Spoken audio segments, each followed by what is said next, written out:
Ooh, what's up and welcome into this post-game pod edition of the Program Guys podcast. My name is Mason Prince, joined with you by Mark Hall and Matt Gann. No Ryan Tyson or Patrick Hertzberger today. The Oklahoma Sooners lost last night 51-48 in Lubbock to the Texas Tech Red Raiders. We are here to recap the end of the 2022 regular season for the Oklahoma Sooners. Thank God. And let's go ahead and just open it up with some opening thoughts. We've seen 6 losses this year. I don't know if I've been more numb for any one of them than this one. I feel as though I was expecting it, but then I was led to believe, and then they proved to continue to be the team that they've been all year. And I just wasn't even, I felt nothing when they kicked the field goal to win. I legitimately felt nothing. I was watching the game at my parents' house. They kicked the field goal. I stood up and I tapped my fiance on the leg. I go, all right, time to go home. And I just left. That's what it was. There was a tweet by Parker Thune last night that really resonated with me. And he just said, I'll be the one to say it. They haven't won a game in this type of situation all year. And that was true. And I think that's a lot of what I felt during the end of that game was, okay, cool. We're 45-38 and we are getting the ball back. Maybe we can go and score a touchdown and really close this thing out, right? Like put our foot on their throat. And then you look up and you remember it is game 12 of the season. And we haven't done that once. And we haven't look, offense played well last night if you look at the box score, but I wasn't super confident. And the defense became a shell of what we saw the last 2 weeks, and I wasn't confident there either. So I'm a little bit rambly, but No, that's just a few opening thoughts from me. Matt, what you got?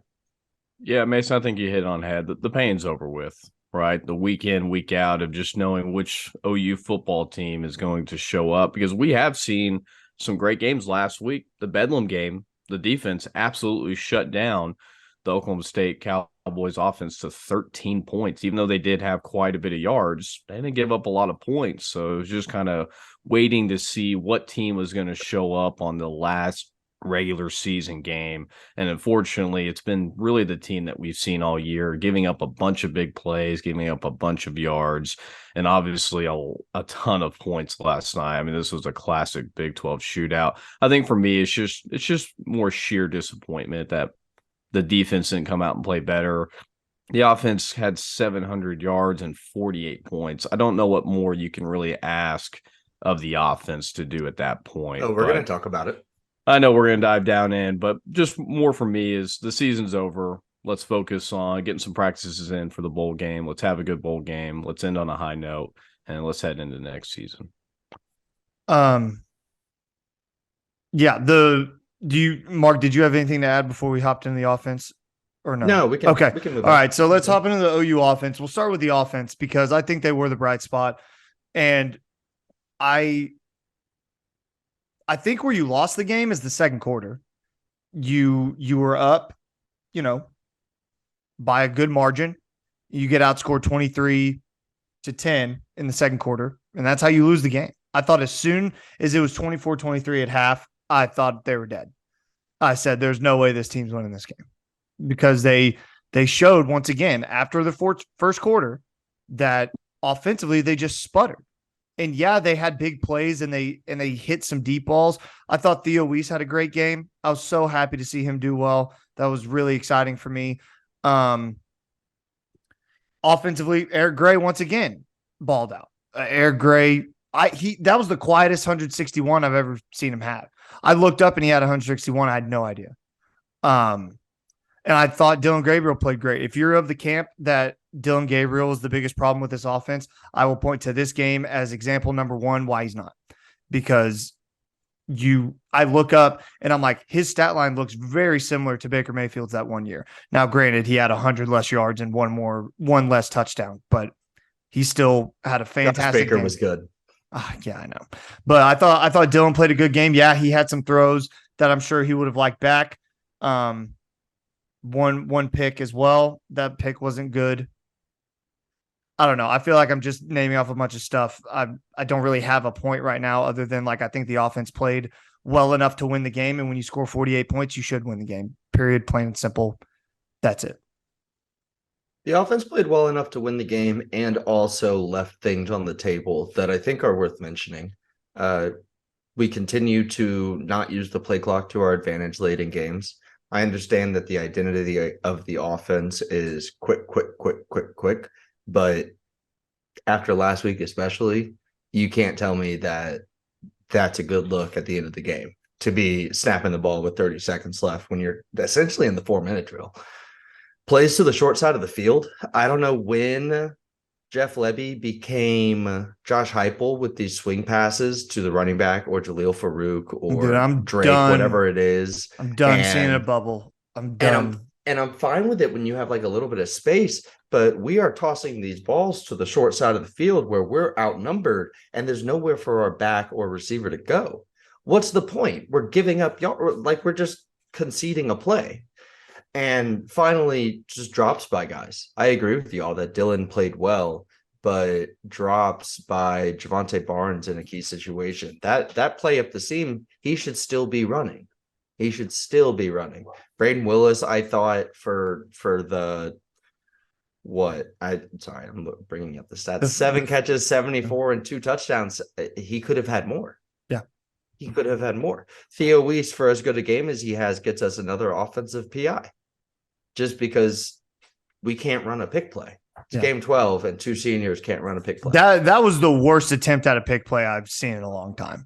Like, you got to know you can't just run into that guy. You have to at least pretend like you're trying to get skinny and be out of the way. He blocked him. He legitimately blocked him. That was bad. Matt? Yeah, I mean, you really can't complain with the offense. I mean, you can say those little things, Just but when you put up 748 points, I mean, 95% of the time, any college football team would take that, and you're going to win a football game at this level. So I think more for Jeff Lebby, because I know a lot of people are calling for his head last night, especially with that first play in overtime, doing the reverse to Drake Stoops and then throwing the ball to DG. It has to be one of the worst plays calls I've seen of all time. I get trying to be a little cute and be a little fancy, and obviously it was going to work, but just putting your quarterback who obviously has had head injuries throughout the year in that type of situation, I was mind boggled. So I think for me, when it comes to Jeff Lebby, I think it's more about the situational play calling, just like we mentioned, going to the short side of the field, certain run plays, being too conservative, maybe slowing down the offense just a tad, right? I'm not saying you go completely stand still, get in the huddle, but I think it was more situational play calling for me throughout the game that really just lost a lot of momentum for us in certain spots and obviously left a lot of meat on the bone. A lot of drop passes. I mean, Dylan Gabriel's stat line could easily be 600 yards, another touchdown, and obviously 60-plus points if it wasn't for a couple drop passes and so on. But I don't know really how much more you can complain about the offense when they put up those gaudy numbers. Go ahead, Mark. Speaking of your situational play calling, we force a turnover and get the ball at the Texas Tech 33, and in real life 3 minutes, we go 3 and out, kick a field goal, and give the ball right back to Texas Tech. Yeah, that's something I'm going to complain about the offense for. We get 3 yards on a run and then an incomplete pass and then a completion, 4th and 2, but we're not going for it because you're tied up and you got to get points. By the way, now that I think about it, are we talking about the fake field goal? Go ahead. We can talk about it now. Because we don't go into overtime if we kick that field goal. And we can game theory it out and say, oh, well, Tech's going to go score. Maybe, but maybe not. Maybe CJ Colden does the thing that CJ Colden does and only intercepts the ball when it really matters. And we're stoked this morning. And I'm more hungover this morning. And it's a great time. But we've seen it a couple times this year, and I don't hate the idea of it, but like you're up 14-0 and you have a chance to make it a 3-score game and there's no pressure. Just go add points to the lead. I thought it was a little bit greedy. I thought it was aggressive, and I thought it was misguided. And that's fair. And I mean, there's going to be two schools of thought. I'm on the other end. You had all of the momentum, and right there, you really had a chance to kill them like you did Oklahoma State. Like if you score right there, they're dead. They don't come back from that because it's like OSU going down 28-0. Yeah, they were back in the game, but they were never really back in the game. I think that's kind of the same situation. And honestly, I get the thinking that Brent was going for. Like, you don't know what your team is. They can do a lot of crappy things. So if you can have a chance to put your foot on somebody's throat early in the game and give yourself 3 quarters to basically play damage control, why not? And that's kind of why I was okay with it. And yeah, you're right. We can game theory it out. Plain and simple, Braden Willis catches a pass that hits him in the hands. It's a first down or a touchdown. And you're right. We're more hungover today. We're having a good time, and they're 7-5 going in the bowl game with a chance to win their 8th. But now we're 6-6, and I think Jeff Lebby is a good offensive coordinator, and he shows that he is. It's the simple things that I don't understand. He said on the overtime drive, they were trying to catch them off guard with the Dylan Gabriel play. You should be arrested for that play call. Number one, you should be arrested. Number 2, then you go Wildcat for the first time in 6 weeks. Well, because Davis Bevel's in the game.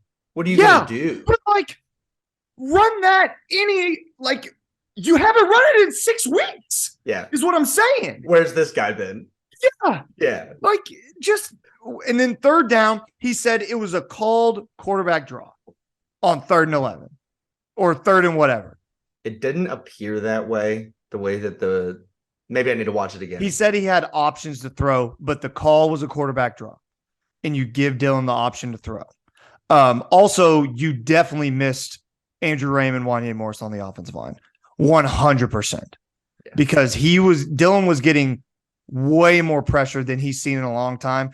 And he didn't look good when he had people in his face. He did not. God, it's crazy all of these yards came on big chunk plays, but 28 of 40 for 449. And I agree with you. If he didn't get the ball out quick, it wasn't always looking good. Yeah. One thing about him, he doesn't step into throws. I guess it's late in the season to notice this, but he doesn't step into throw, and it worked here and there. But it shows how talented his arm is. He doesn't step into stuff, but he airmails some stuff. Yeah, and it gets there. Like he overthrew Marvin one time in the second half, I believe. I think it was Marvin. Maybe it was someone else.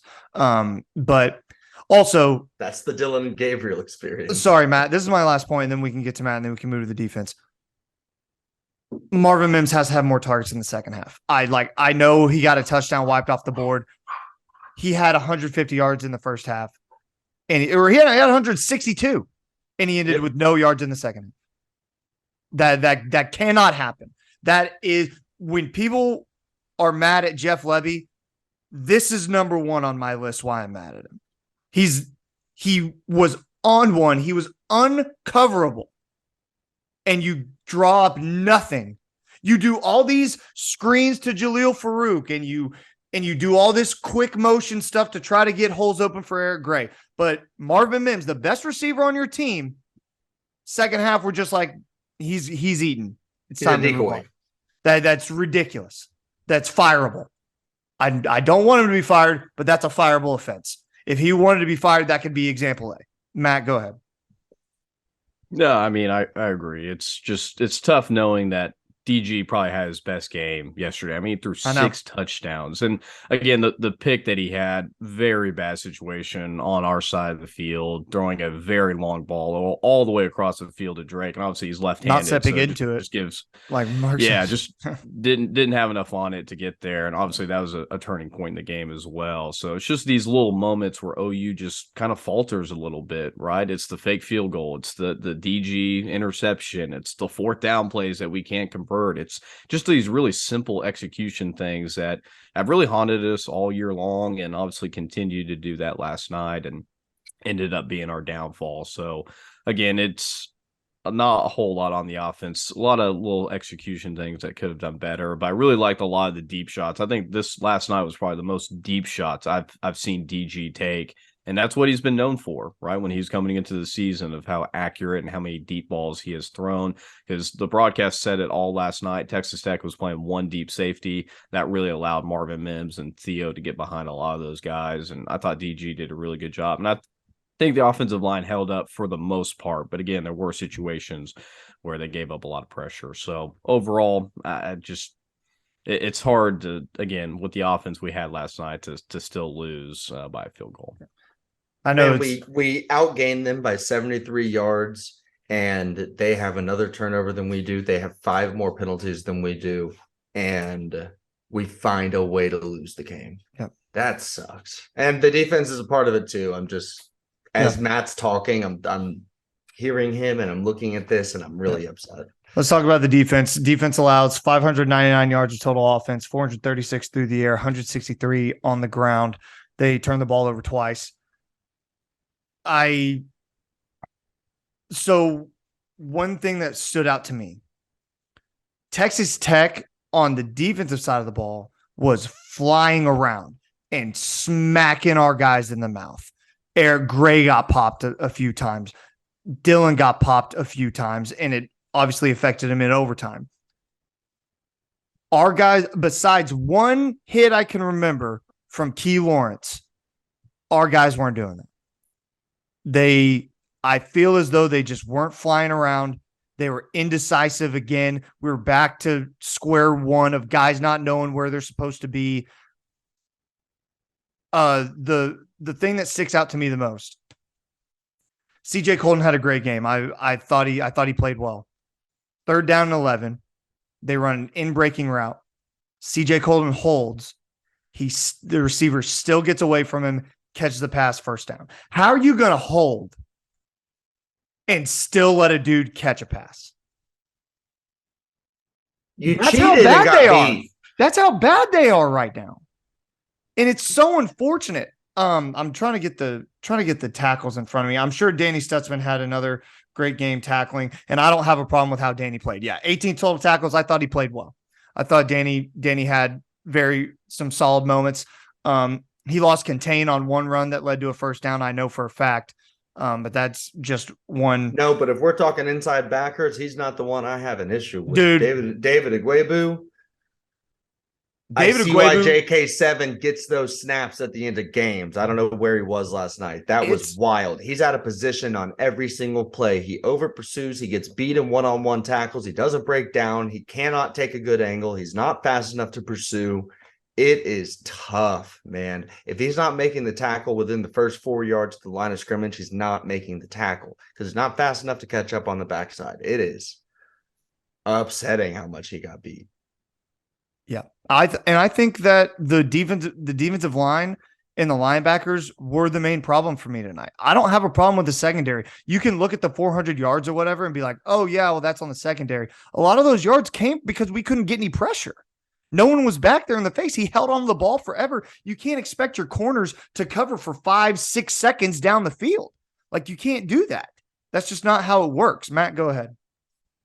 Mark, how you described David, I think pretty much described the OU defense last night. I've never seen guys take worse angles. Billy Bowman, Deshaun White. I mean, these guys that we have been the most consistent about just had some really bad games and over pursued people, no containment on the outside, even though the running back for Texas Tech only had about 80 yards. I just felt like every single time they were going to run, he just broke it to the outside and no one was there, even though he wasn't picking up huge chunks of yards.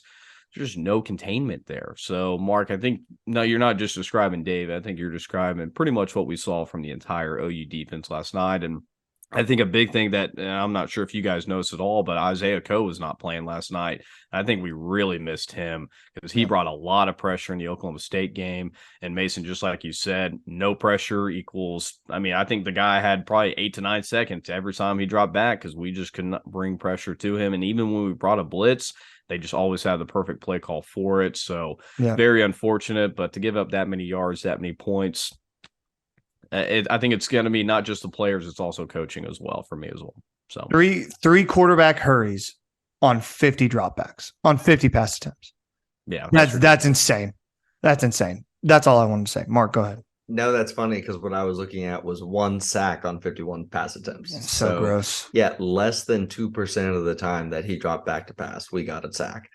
Two things, Matt, I'm really happy that you pointed out Billy Bowman and Deshaun White. I think those guys have been our best defensive players all season, and they were both completely absent from the game. I'm not sure what happened. In fact, Billy Bowman might have been worse than absent. Like, it was tough, the angles he was taking and the way he was getting beat. Easily the worst game I've seen him play.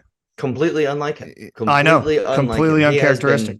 He has been a heat-seeking missile and a ball hawk, and he was like those things yesterday, but like 2 feet to the left every time, and I don't get it. I'm glad you mentioned Deshaun White. He was also just not good. One key positive, I think, was Jonah Laulu. Yeah, picked up on last week's game and played another good game. Ethan Downs also played well. Probably he started the best out game, so well. He probably started the out best so game well of his season because of the highs, right? I know.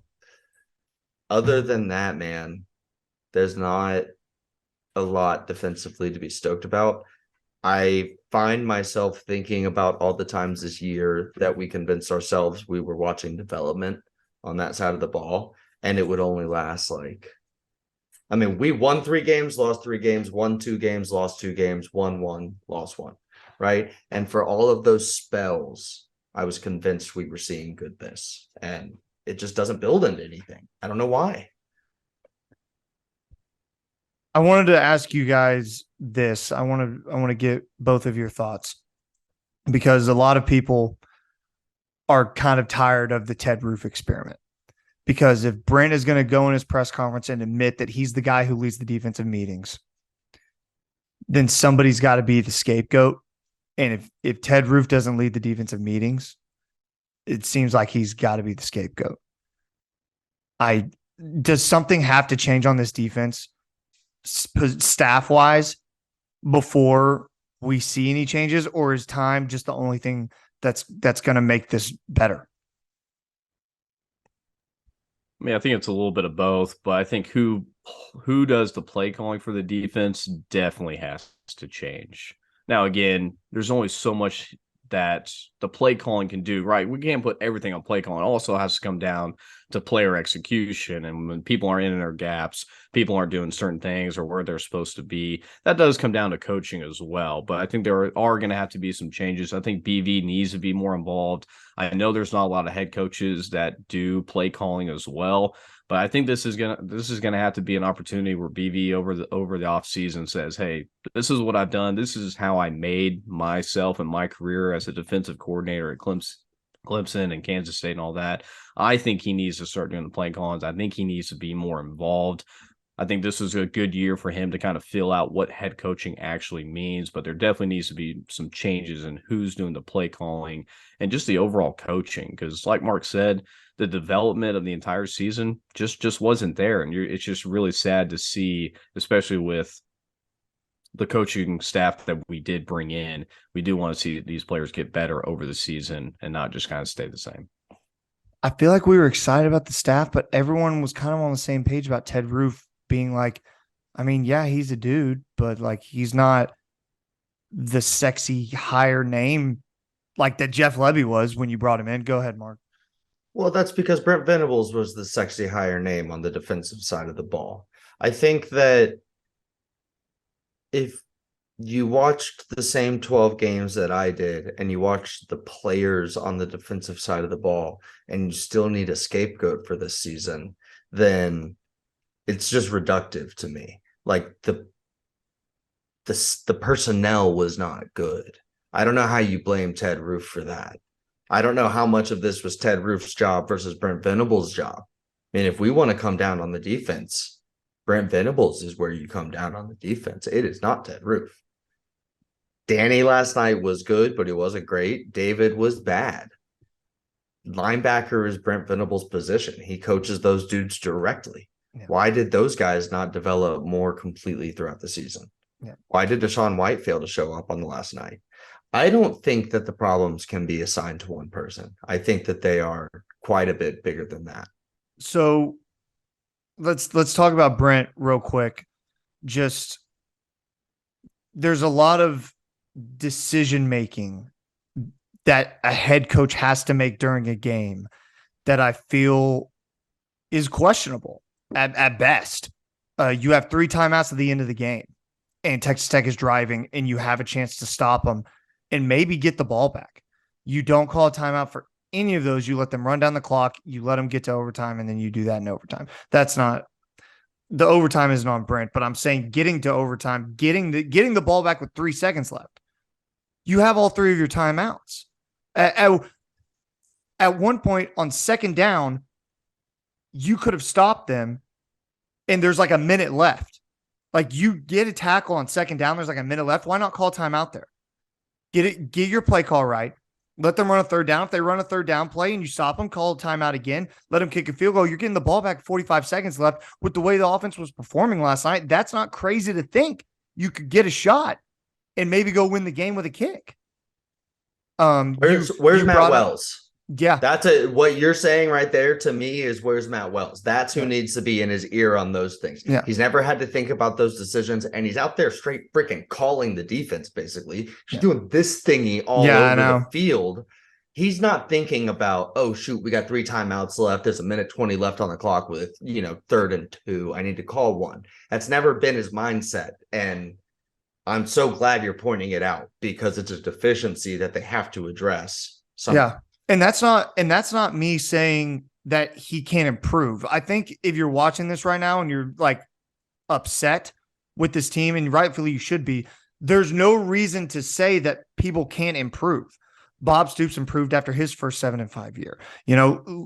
Other coaches can improve. I'm not saying this is who he is and this is who he's always going to be, but it's also fair for us who have obviously been program guys and love Brent and love the hire in general. You have to point out the deficiencies when they're there. And this is something that he's going to have to look in the mirror, and I have no doubt he will, but look in the mirror and say, I have to start being the guy, the head coach. I cannot be supremely focused on just the defense.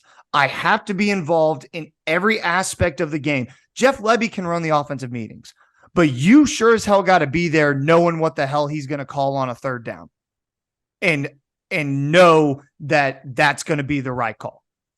It's just stuff like that. And I think he can improve, but that's a big thing that we haven't talked about yet that needs to be discussed. Matt, go ahead.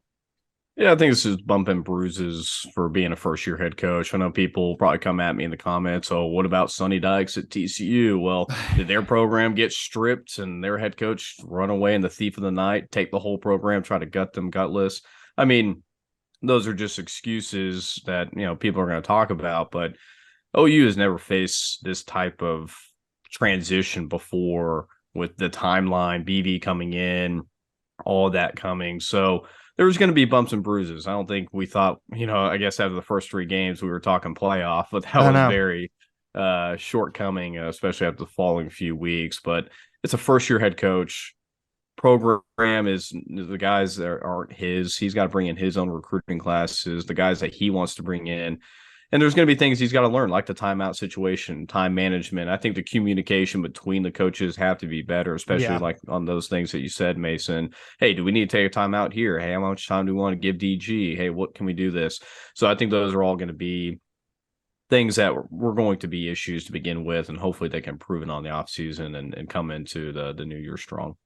I want to mention post-game. This is the last thing we'll talk about, and then we'll get out of here. But real fast on the coaching point then, I'm just echoing you real fast. I like also that you mentioned they need to be more in sync on the offensive play calling.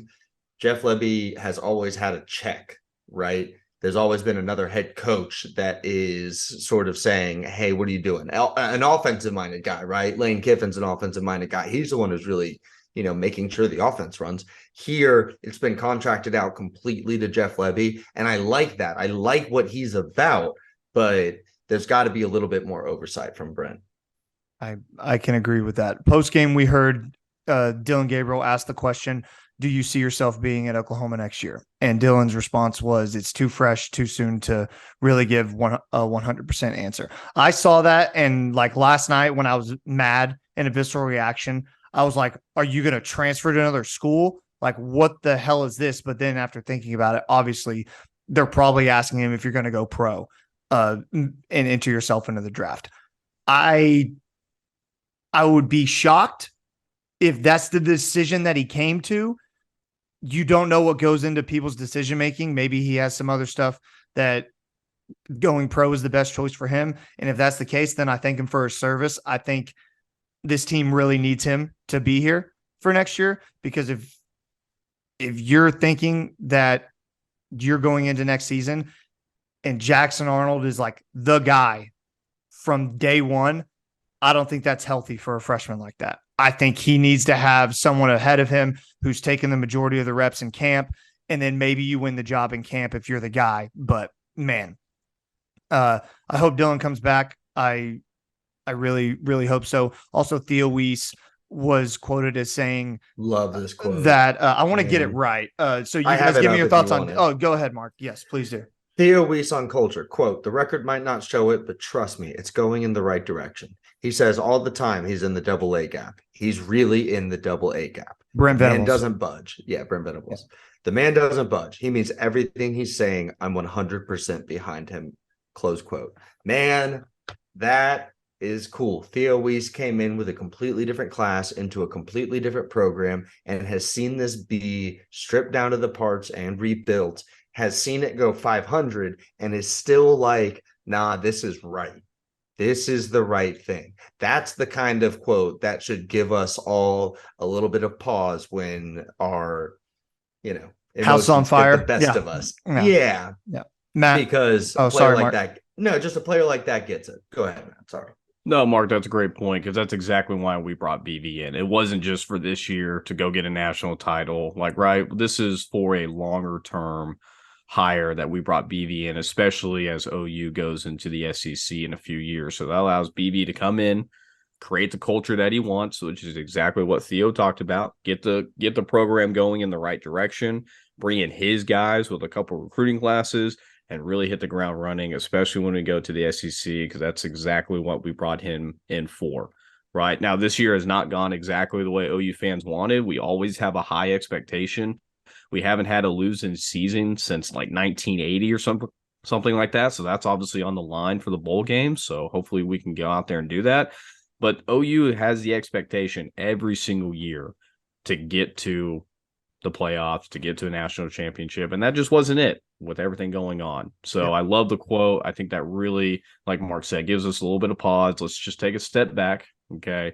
And we know this is a longer term picture that we ultimately brought him in for. I'm sad the season's over, but dear God, I'm glad it's over. My God, I can't take much more of this team. But we still got more shows for you coming up. We'll lead up to the bowl game, give you all the updates you needed on our regularly scheduled programming. This is the second to last post-game pod of the year. After the bowl game, we'll have one as well. But as always, we appreciate you for watching. Like, subscribe to our YouTube channel. You always forget the MVP, Mace. Oh my God, I do. All right. My MVP is Dylan Gabriel. I thought Dylan was great. I think he's my MVP, 6 touchdowns. Woody Washington, didn't mention him during the defense, but just making senior play after senior play. He wasn't the problem last night. Yeah, I got to give it up to Eric Gray, the quietest 28 and 161. Just been the most consistent player that we've had. And we're really going to really miss him because, man, he's been a workhorse all season. He's only gotten better. He might be the only player that's gotten better throughout this season. So really going to miss him. Yeah. All right. That'll do it for this episode. We appreciate you. Let us know down below in the comments who your MVP of the game is, what you thought of the offense and defense. Let us know. We read every comment. Love to see it from you guys. Be sure to like, subscribe on our YouTube channel. Follow us on Twitter, Program Guys with a Z. Instagram, Program Guys with a Z. Our Facebook page, Program Guys Podcast. However you get your podcast, that's where you can find us. Spotify, Apple Podcasts, Google Podcasts. We're everywhere, brothers. We'll see you this week for episode number 47. But this post game pod is a wrap. That's going to do it. Matt, take us out. Keep listening, baby.